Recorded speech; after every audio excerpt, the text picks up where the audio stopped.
Si je vous dis LMFAO, Kesha, Ina, Florida, Ozone ou même Gauthier, quel est leur point commun? Oui, on se demande tous où ils sont. Et c'est tout le sujet de cette vidéo, bonjour. Écoutez, voilà, on a des élans de nostalgie de temps en temps, on tape sur Facebook le nom des anciens potes de classe pour voir ce qu'ils deviennent, ou bien on réécoute des morceaux parce que ça nous rappelle une époque. Eh bien aujourd'hui j'ai envie de taper le nom de certaines célébrités qu'on a tous connues en fait. On se pose plus trop de questions parce qu'en fait on ne les voit plus. Je suis une âme curieuse, j'ai envie de savoir ce que deviennent ces gens, que ce soit positif ou négatif. C'est de la curiosité, on veut des news. Ils datent. Pour cette fois, cette vidéo est sponsorisée par Igral, un partenaire récurrent de la chaîne, vous les connaissez maintenant. Parce que je vous le rappelle, l'argent de mes vidéos va aux artistes, pas de... Je me plains pas, hein. Je suis pas du tout en train de me plaindre, Alors, pour les nouveaux, qu'est-ce que c'est Igral? C'est un site, une application, voire même une extension, selon ce que tu préfères. C'est gratuit, sécurisé, et c'est un bon plan si tu fais des achats sur internet. Pourquoi un bon plan? Parce que ça te rembourse une partie de tes achats. Comment? C'est pas possible. En gros, lorsque tu achètes un truc via Igral, le service touche une commission.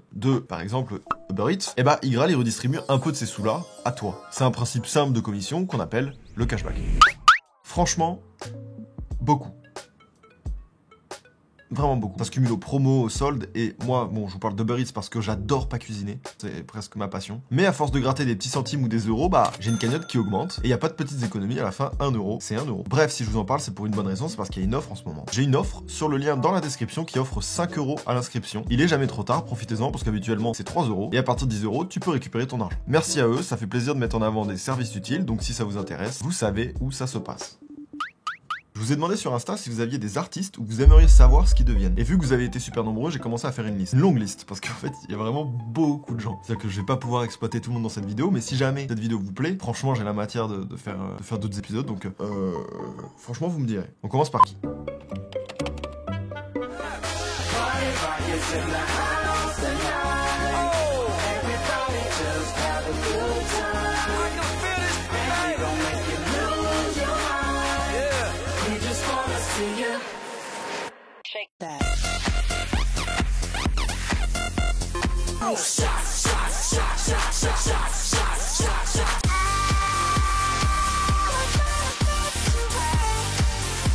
J'ai encore du mal à croire que ça a été la mode un jour.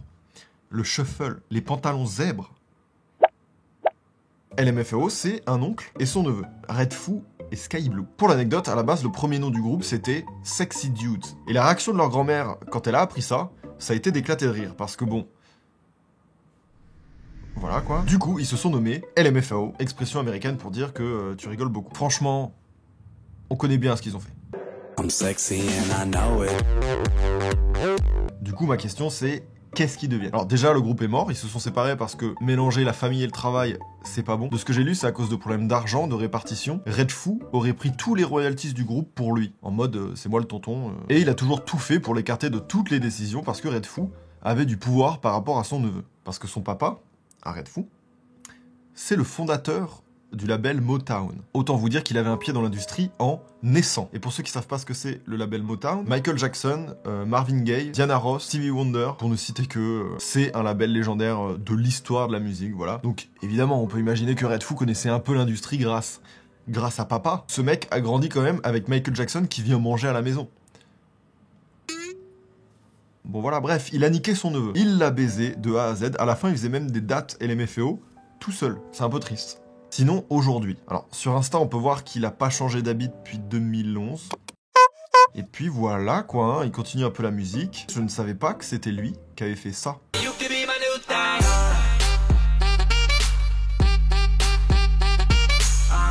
Et ouais, sinon à part ça, à part 2-3 singles, plus rien. Le seul truc que j'ai trouvé, c'est que Red Foo, apparemment, avant de faire de la musique, il avait commencé une carrière de tennisman professionnel. Et tu connais Ligament. Et donc du coup, il a fait de la musique. Quand il a arrêté la musique, apparemment, il a repris sa carrière de tennisman pro. Aujourd'hui, il fait du tennis. Sky Blue, lui, c'est le gars qui s'est mangé la claque. Lui, il a tenté de continuer la musique en 2016. Il a sorti un projet rap.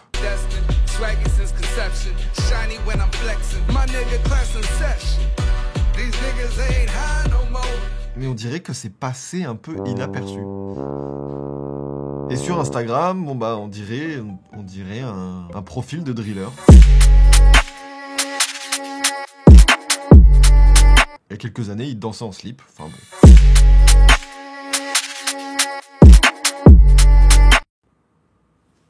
Qui d'autre?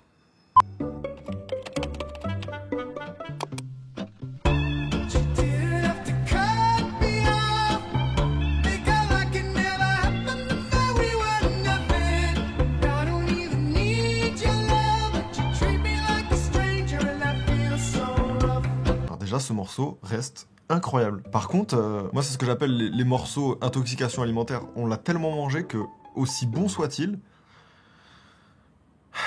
on n'en peut plus, c'était du harcèlement. Il passait tout le temps à la radio, on respirait plus. Qu'est-ce qui devient Gauthier? Où est-il? Alors déjà, il faut que je vous dise un truc. Ce mec est belge. Gauthier est belge. Il est né en Belgique. Comment on est passé à côté de cette info? À 2 ans, il a déménagé en Australie. Moi, je m'en fous, en fait. À partir de maintenant, pour moi, il est belge. Du coup, je m'adresse à vous, amis belges. Est-ce que vous l'acceptez dans l'équipe ou... Vous le saviez que ce gars...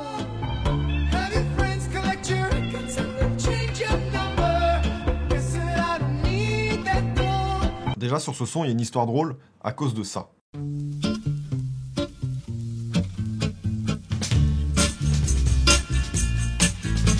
Gauthier, lui, quand il fait son son, c'est un chanteur inconnu. C'est-à-dire que personne s'attend à ce que ce mec pète. Du coup, quand il va sampler ce que vous venez d'entendre, il a négocié 50-50 avec la famille, voilà. Il s'attendait pas à avoir un succès avec ce truc-là. C'était un très mauvais move. 8 millions d'albums vendus, 12 fois platine, numéro 1 Billboard pendant je ne sais pas combien de semaines, dans 18 pays, un Grammy. Du coup, dans cette histoire, il y a une famille qui s'est mis très bien.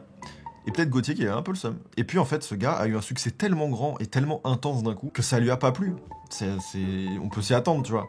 Mais il a détesté. Et comment ça s'est arrêté? Bah, il a fait un communiqué où il a dit « Il y aura plus de musique de la part de Gauthier, merci, au revoir. » Voilà. C'est quoi, ça fait 10 ans là peut-être? Il fait quoi maintenant? En 2014, il a créé un parti politique avec des potes en Australie. Basics Rock'n'Roll, c'est le nom du parti. Alors je connais pas le système australien, mais il y a des articles qui annonçaient qu'il avait eu les signatures requises pour participer aux élections. Je ne sais pas où c'est allé, et depuis, il fait du son avec ses potes d'enfance.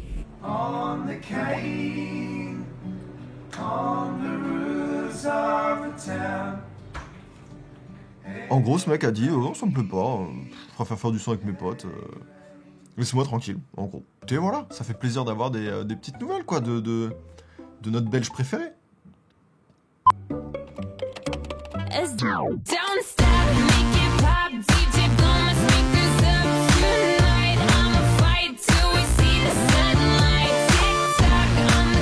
Pour moi, TikTok, avant d'être une appli, c'était ça. Et même sur le début où l'application s'appelle TikTok, c'est encore Kesha à mes yeux.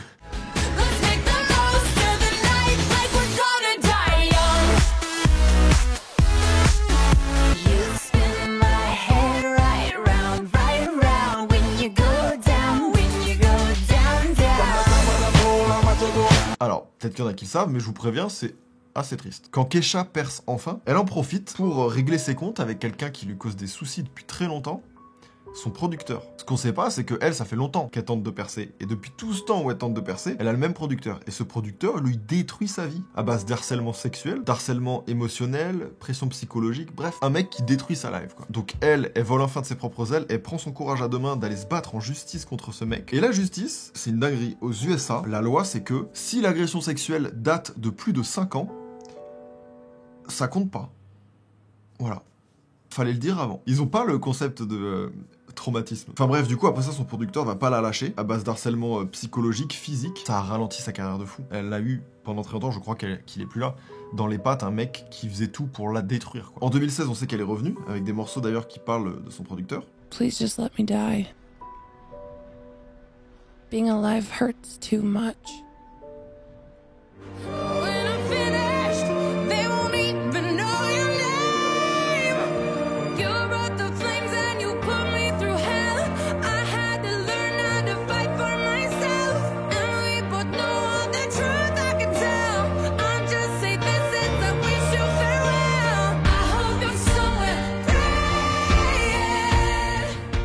En 2020, elle a sorti un album qui a marché, pour son échelle, ça a marché, tu vois, genre, c'est cool, tu vois. Vous allez voir, à un certain moment donné, on va parler de flop dans cette vidéo, mais il y a des trucs où on a trop normalisé que quelqu'un qui fait une bonne carrière, c'est quelqu'un qui est au top tout le long. Pas forcément ça, parce qu'en fait, il y a beaucoup plus de musiciens qui ont une carrière normale que de musiciens qui restent au top niveau. T'es pas à ton prime, tout le monde n'est pas Beyoncé, tu vois. Donc enfin bref, ça marche un peu, parce que pour son échelle, c'est bien, ça marche. Et maintenant, elle a un podcast sur le paranormal. Oui, ça n'a rien à voir. Tu t'y attendais pas, ça peut popper. Dans cette vidéo, il y a plein d'infos comme ça qui vont te tomber dessus. Pourquoi pas, moi je trouve ça cool. Elle a une émission, il y a des guests qui viennent et ils échangent sur des sujets surnaturels. Kesha, vieille camarade de classe, ça faisait longtemps que j'avais pas eu des nouvelles. Je suis très content de savoir que tu t'es reconverti dans des trucs qui te font plaisir, quoi. Alors, il y a qui d'autre? On avait qui dans notre classe à l'époque?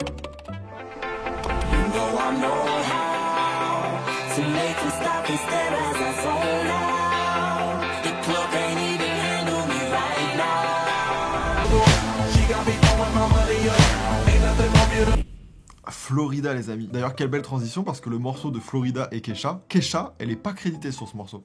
Elle a pas gagné 1 centime avec ce titre. La pauvre.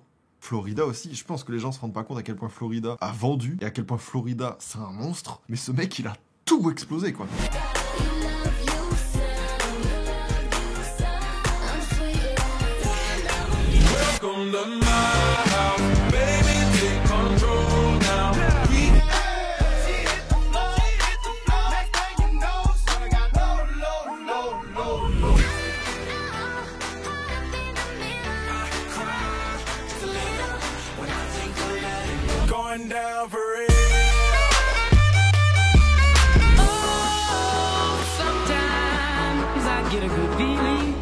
Je pense sincèrement que la plupart des gens ne se rendent pas compte de la taille du bonhomme. Est-ce que tu te souviens de ce harcèlement-là ?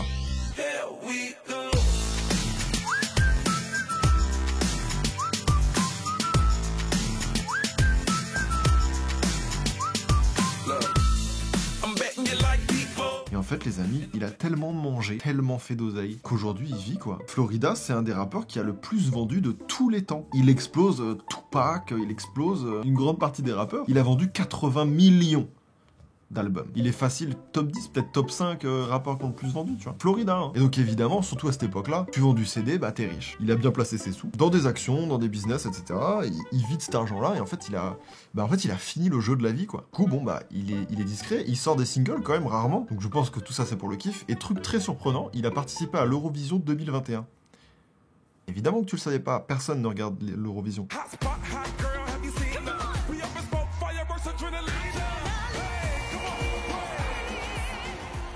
Ils ont marqué 50 points, ils ont fini 22e. Pour le kiff surtout, c'est que du kiff, tu vois. Surtout du kiff. Du coup, il fait du business, là il va lancer une marque de vodka, bon, il vit quoi. Ma question c'est, pourquoi s'emmerder à faire de la musique? Et on va y revenir. Pour vous prouver qu'il vit bien et que c'est pas des paroles en l'air, je vais vous raconter une petite histoire. L'actu récente, c'est qu'il était en procès contre une boisson énergisante, Celsius, et en gros, il était en contrat avec eux depuis 2014. Apparemment, son contrat stipulait certains trucs qu'ils n'ont pas respectés. En dommages et intérêts, il a réclamé 75 millions de dollars. Et en janvier 2023, là, il y a pas si longtemps que ça, il y a 15 jours, il a gagné le procès avec 82 millions de dollars de dommages et intérêts. Bon, voilà, je pense qu'on n'a pas à s'inquiéter pour lui. Tout va bien, et donc du coup, je vous repose la question. Pourquoi s'emmerder à faire de la musique? Et on va y revenir.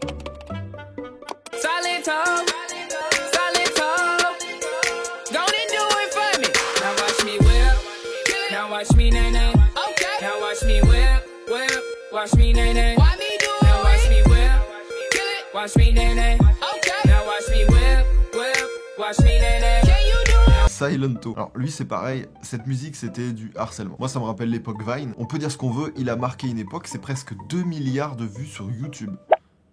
C'est vrai que Silento, qu'est-ce qu'il peut devenir ce gars, quoi. Quand il sort Watch Me, c'est 2015. En 2018, il a sorti 2 albums. T'en as pas entendu parler, c'est normal. Et je vais t'expliquer exactement pourquoi t'en as pas entendu parler. Parce que personne n'en a entendu parler, mec. Vous savez, on parle parfois de beat, de flop, etc. Et je trouve d'ailleurs que les gens ont un peu le flop facile. Alors que, des fois, pas tant que ça. Là, Silento, si je vous parle d'un flop, je ne pense pas prendre de risques. Rien n'est plus flop que ce que je vais vous montrer.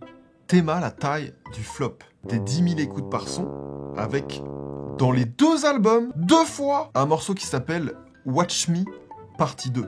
C'est-à-dire qu'il sort un projet, et dedans, il fait Watch Me Partie 2 en se disant, ça marche pas. Il refait un projet, il dit, je remets Watch Me Partie 2. Ça marche toujours pas. On parle du gars qui a fait 2 milliards de vues. Est-ce que vous visualisez un peu mieux la taille du flop? Et ça ne s'arrête pas là parce que sa vie est un flop aussi. C'est la pire vie, quoi. En août 2020, il est arrêté par la police pour avoir infligé des lésions corporelles.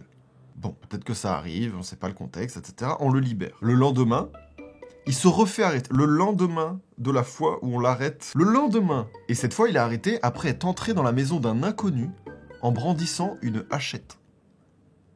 En 2021, il est de nouveau arrêté et inculpé de meurtre pour une fusillade sur quelqu'un de sa famille, son cousin. Il est reconnu coupable et il est incarcéré en prison.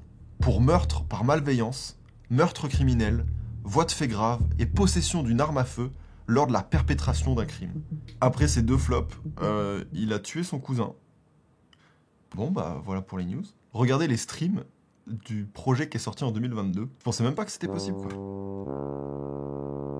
Il a remis Watch Me Partie 2. Il n'y a pas à faire autant de forcing. On veut pas l'écouter. On veut pas l'écouter, Watch Me Partie 2. Laisse-nous. C'est une dinguerie, il n'y a pas à forcer comme ça.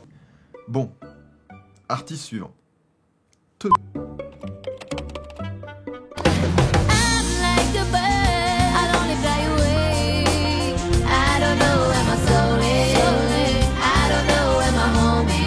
Alors elle, c'est pareil, que des bangers. C'était vraiment la meuf destinée à être une référence.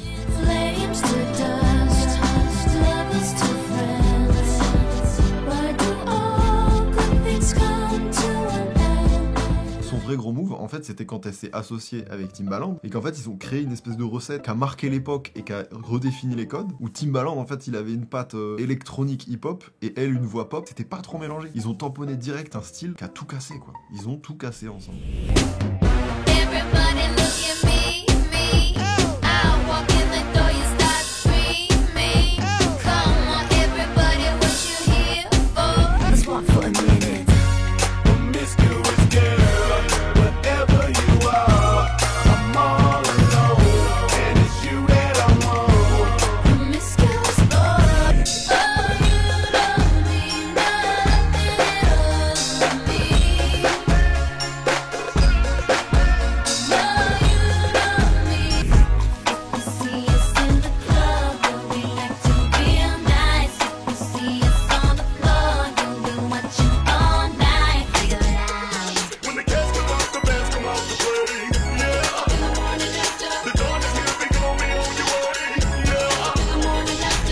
La vidéo, ça faisait tellement longtemps que j'avais pas entendu ça que je me suis rendu compte à quel point Timbaland était trop chaud en fait. Il a créé sa couleur de son, il est vraiment trop fort. Mettez du respect sur Timbaland, c'est trop grave. Nelly Furtado, qu'est-ce que tu deviens? Bon, dites-vous tout ça, on est en 2006-2007, et à cette même période, elle était maman célibataire. Du coup, elle avait une fille, et avec les tournées et tout, elle qui était à son prime, elle était obligée d'emmener sa fille partout où elle allait. Du coup, elle vivait avec une pression sur les épaules, de en même temps devoir éduquer sa fille correctement, et en même temps, elle était sur le moment de sa vie où ça marchait le mieux, donc elle essayait de pallier sur les deux, elle l'a fait qu'un temps, et à un moment donné, en fait, je vais aller élever ma fille et je raccroche, quoi. Et en même temps, c'est pas une vie pour son enfant, quoi. C'est quoi, tu grandis dans des tourbus?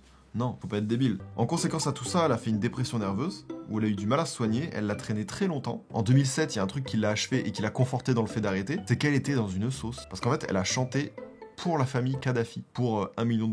Elle était tellement dans le jus du succès qu'elle avait même pas le recul sur ce qu'elle avait fait, quoi. Et là, elle s'est dit, j'avoue, je suis complètement déconnectée, c'est la goutte de trop, moi, je me casse. Elle voulait vraiment revenir à la vie normale, elle voulait même que tout ça n'ait jamais existé. Du coup, elle a tout arrêté, elle est partie faire de l'humanitaire, elle fait des petits boulots dans la céramique, oui, et elle bossait même dans le CDI de l'école de sa fille. Et elle triait les livres. Nelly Furtado, pour des gens dans ce monde, c'est la meuf du CDI. Et ça, c'est fou. Vu que ça reste sa passion et qu'elle chante quand même très bien, elle a sorti un projet en 2016, elle en a vendu 1800. Et puis c'est tout, quoi. Vie simple, vie de famille. On espère qu'elle va bien. Voilà. Bon, qui d'autre ?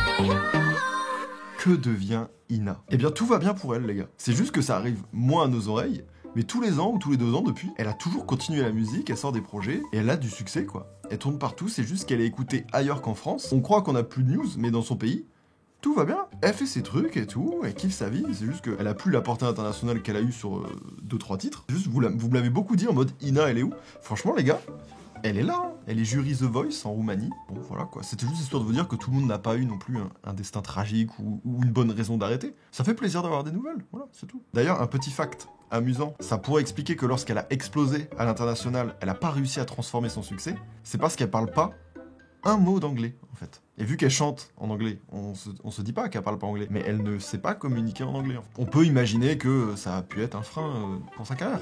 Je sais pas, voilà, petit fact, comme ça, on donne.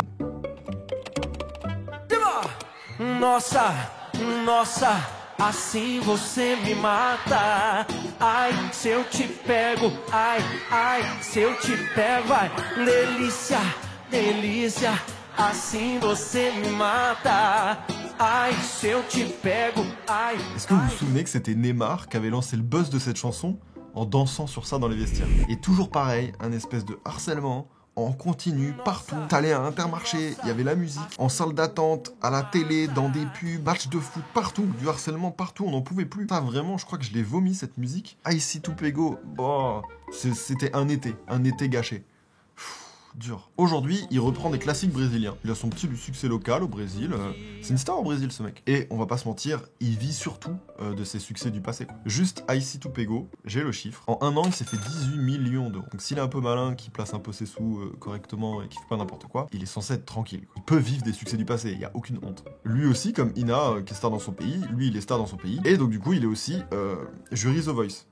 Brésil. C'est en même temps pas non plus The Carrière, mais bon, voilà quoi, il fait sa vie, franchement. Mais ce qui compte, c'est pas ça. C'est pas d'avoir des nouvelles de Michel Tello. C'est parce que je voulais vous dire une chose. C'est que je pense que ce mec a déclenché quelque chose, à une période, quelque chose de mauvais. Quand Michel Tello fait Icy to Pego, bon, c'est marrant, on s'est bien marré. Et il y en a d'autres qui sont arrivés. Mais plein d'autres. Beaucoup d'autres.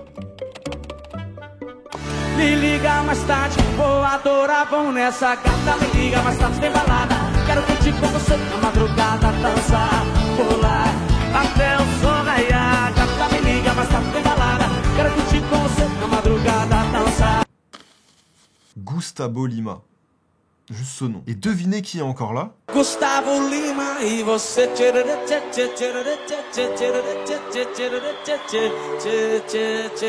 En fait, ça se trouve, c'est lui le responsable de tout ça. Neymar, je suis désolé, t'es pas tout blanc dans cette histoire. Et s'il faut trouver un coupable, il y a de fortes chances que ce soit toi. Et Gustavo Lima, c'est un peu pareil que Michel Tello, sauf que lui, c'était pas son prime. Au Brésil, écoutez-moi, il boit matin, midi, soir Michel Tello. C'est, je pense, dans la tête de beaucoup là aujourd'hui, le mec le plus sous-coté du monde. Regardez sur les dernières années le nombre de singles numéro 1 au Brésil. Balada, ce qu'on imagine être son prime, parce que pour nous, c'est quelque chose qui est arrivé jusqu'à nous, ça l'était même pas. C'était 3e maximum à son époque. Son prime, en fait, c'est maintenant et depuis. Et le frérot, il est là. Il n'y a pas quelqu'un plus là que Gustavo Lima. On dirait qu'il sait même pas ce que ça fait de faire moins de 100 millions de vues sur YouTube. Les amis, je sais, vous vous rendez pas compte que vous êtes face à potentiellement le plus grand glow-up. Je suis choqué. Dans l'histoire des glow-up, je n'ai jamais vu un glow-up pareil. Mon cerveau a du mal à admettre que ce mec, lui, tout frêle, qui chante...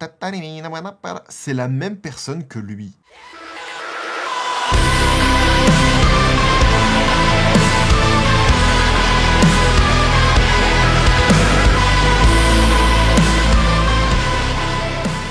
Regardez-moi ça, on l'a sous-estimé. Pardon Gustavo Lima, je suis nul. Gustavo Lima est le meilleur Brésilien du monde. C'est pour tous mes frères, tout frêles, pas musclés, qui n'ont pas de barbe. Regardez, c'est possible les frères. Gustavo Lima l'a fait. Par contre, le harcèlement, il s'est pas arrêté à ça à l'époque. Et là, je sais pas si Neymar y est pour quelque chose.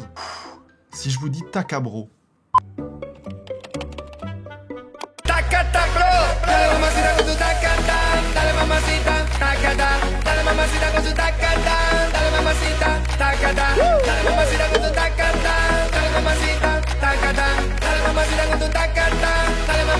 Bon, écoutez, il y a des gens, on n'a pas envie de savoir ce qu'ils deviennent. Voilà, c'est comme ça, en fait, c'est la vie, tu vois, il y a des gens, bon, c'est comme ça, il y en a, t'es curieux, d'autres. Franchement, je suis pas curieux. Là, je ne suis pas curieux. Maintenant que j'y suis, je vais quand même y aller. Mais bon, au vu de sa bio, on ne se trompe pas de personne. Et visiblement, maintenant, bah, il fait des pâtes. Il fait des pâtes. Et il a ouvert un truc de pâtes. Voilà. Je vous avais dit, il y a des fois, on veut pas de news de ces gens-là. Donc si vous passez en Géorgie et que vous avez une petite faim, etc., n'hésitez pas à aller manger chez le mec qui a fait Takata. Takata, te gusta el takata? Pour aller déguster des bonnes pâtes. Attention, c'est que à emporter, j'ai vu. Takata. Bon.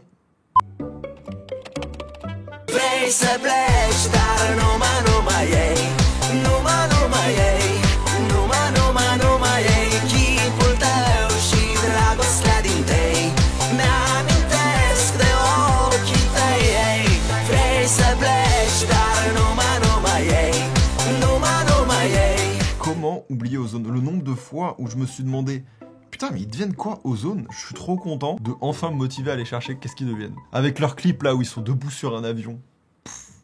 N'importe quoi.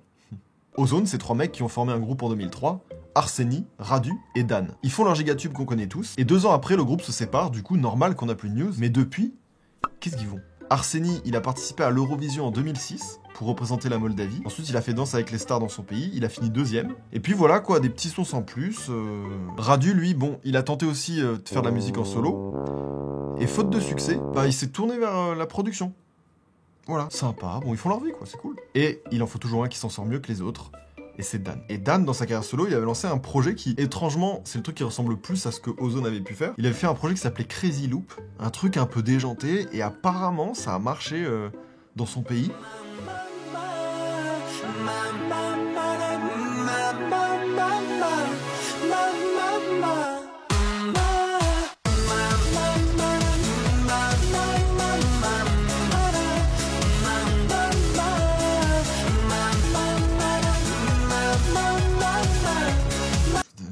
Aucune idée de ce que je viens d'écouter là. Et dites-vous que ce mec a continué sa carrière solo jusqu'à la nomination au Grammy. Vous vous demandez si c'est une blague ou pas? C'est pas une blague, c'est dingue. Alors vous vous dites comment Dan, le mec de Ozone, a coécrit avec Rihanna et T.I. Je te surprends là, tu kiffes. Anecdote, tu savais pas. Sur Live Your Life.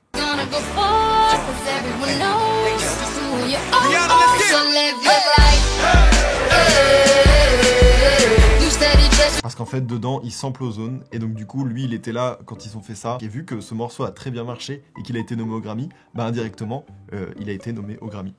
Ouais, bon, c'est un peu décevant la fin, c'est toujours décevant. Bon voilà, quoi, le mec d'Ozone qui arrive... J'essaie de trouver une petite histoire, je suis désolé les amis, y a pas non plus 1000 trucs, quoi, ils ont pas fait grand chose. Et puis bon, visiblement, il est aussi jury The Voice en Moldavie. S'il y a bien un truc que je vais retenir de cette vidéo, c'est que le second souffle d'artistes qui ont marché, c'est l'Eurovision ou The Voice. Il n'y a pas d'entre-deux, il n'y a pas 1000 choix. Et en 2018, l'histoire se répète, puisqu'en solo, il a sorti Numa Numa 2.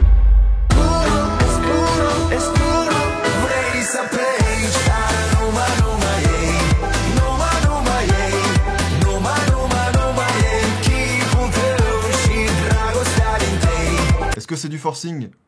À vous de me dire. Moi, je vous avoue, j'ai pas trop d'avis. En tout cas, ça fait plaisir, voilà, d'avoir des petites nouvelles.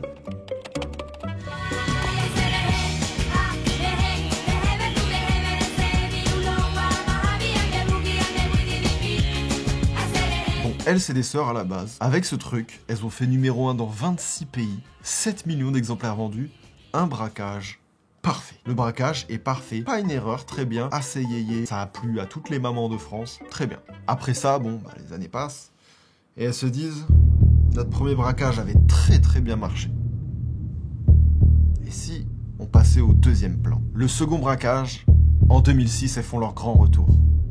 Où ça? À l'Eurovision. Encore. Ils finissent 21 sur 24. Le public a dit non. Alors le groupe a dit bon bah non, alors. On se contentera du premier, et puis vie de famille, quoi. Elles font leur petite vie de famille. Sur l'Insta de Lola, une des sœurs, on voit quelqu'un de très simple. C'est le Insta de n'importe quelle maman. Il y a des plantes, du pain, un lapin. Elles ont repris une vie très simple. C'est des one hit wonder, comme on dit. Moi, j'ai juste une question. Est-ce que vous savez pourquoi la SketchUp? Ce que je trouve marrant, c'est que leur père, c'était un guitariste de flamenco, genre connu, et son surnom, c'était El Tomate. Et du coup, vu que le ketchup vient de la tomate,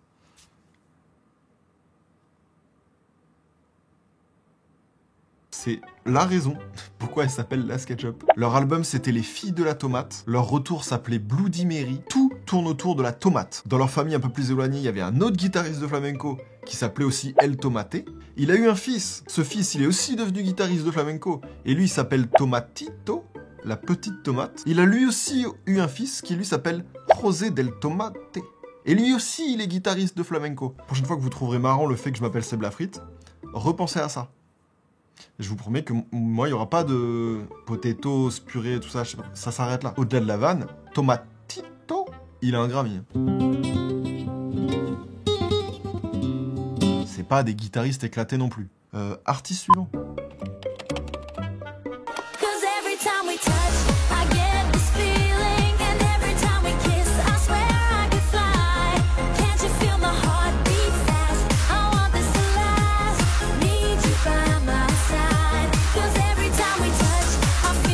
En fait, c'est une vidéo juste remplie de nostalgie pour de la nostalgie, quoi. Il n'y a même plus de concept. Every Time We Touch, c'est le morceau de Rodance. Il y en a qu'un que tu gardes, c'est lui. Ça sert à rien d'en faire d'autres. C'est bon, on peut changer de style musical, s'il vous plaît. On fait autre chose, tu vois. C'est arrêter de... On a le meilleur. Pourquoi tu veux faire mieux? On arrive en fin de vidéo, maintenant on se fait kiffer. J'ai le droit de mettre Cascada, si je veux mettre. J'ai le droit, je peux le mettre. J'ai le droit et on se régale. Il est l'heure de casser le délire. Cascada, j'ai toujours cru que c'était elle.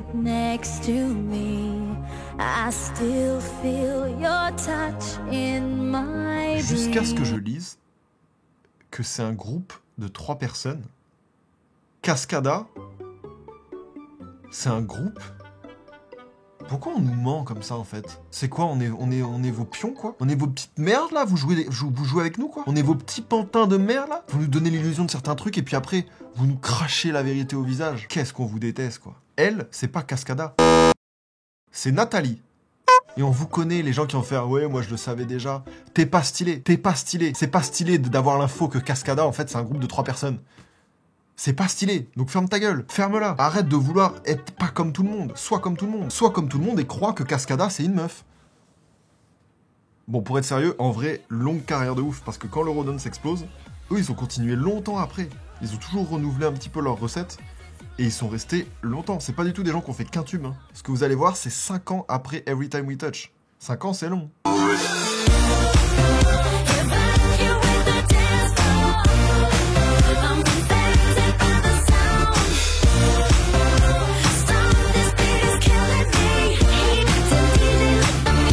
Que vous mesuriez à quel point Cascada c'est puissant, ça c'est sorti la semaine de la mort de Michael Jackson. Et à la mort de Michael Jackson, ça a évidemment fait exploser les ventes de Michael Jackson. Il y avait que du Michael Jackson dans le top, sauf le numéro 1. Le numéro 1 des charts, c'était...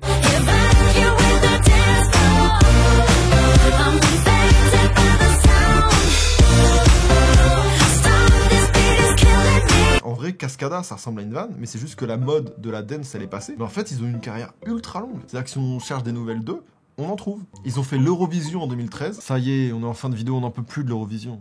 Ils ont fini 21 sur 25. Qu'est-ce que c'est que cette histoire avec les artistes qui veulent relancer leur carrière avec l'Eurovision, alors que ça fait 15 ans qu'on est tous témoins du fait que ça ne marche pas. Ils ont tous fait des enfants, et rien qu'avec le nombre de remixes de Every Time We Touch, ils ont assuré un certain héritage. Et pour finir, énorme anecdote que j'ai trouvée sur Wikipédia, c'est un délire. Sur le Wikipédia de Nathalie. Apparemment, elle aurait des problèmes de santé. Et dans le truc santé, j'ai lu, ce qui lui est arrivé, c'est une dinguerie. Elle a eu le Covid. Et au bout de 5 jours, ça allait mieux. Ah, c'est bien Wikipédia. On apprend plein de trucs. Vu que c'est un nouveau format, je vais pas trop tirer. Ça se trouve, j'ai déjà même trop tiré. Mais c'est sur Cascada qu'on va s'arrêter là. Le concept me plaît trop. Évidemment, il y a matière à faire plusieurs épisodes. Moi, je jaugerai juste avec vos avis à vous. Et en imaginant que ce format-là, ça vous plaît pas trop, je vous préviens. Mais là, je bosse déjà sur un épisode comme ce que j'ai fait là, version francophone. Parce que c'est différent. C'est différent parce qu'en fouillant et en passant 2-3 coups de fil, j'ai beaucoup plus d'infos que ce qu'Internet pourrait nous donner quand on fait des artistes internationaux comme ça, quoi. J'ai plein de dossiers, si vous saviez le nombre de stars françaises, je vais me régaler. Mais enfin bref, du coup ça c'est juste pour vous prévenir. Merci encore une fois à Igral, grâce à eux on ne se prive même plus de ça. En vrai je vous le répète, mais le lien est dans la description, si vous voulez profiter d'une offre, vous pouvez gagner 5 € à l'inscription. Profitez-en. Pensez à vous abonner si vous voulez me donner des noms d'artistes aussi. Si vous avez des idées d'artistes où vous êtes curieux de savoir ce qu'ils deviennent, si jamais je trouve des infos, etc. Ça pourrait servir pour la suite, on ne sait jamais. Moi, sur ce, je vous dis à bientôt et on se voit très vite.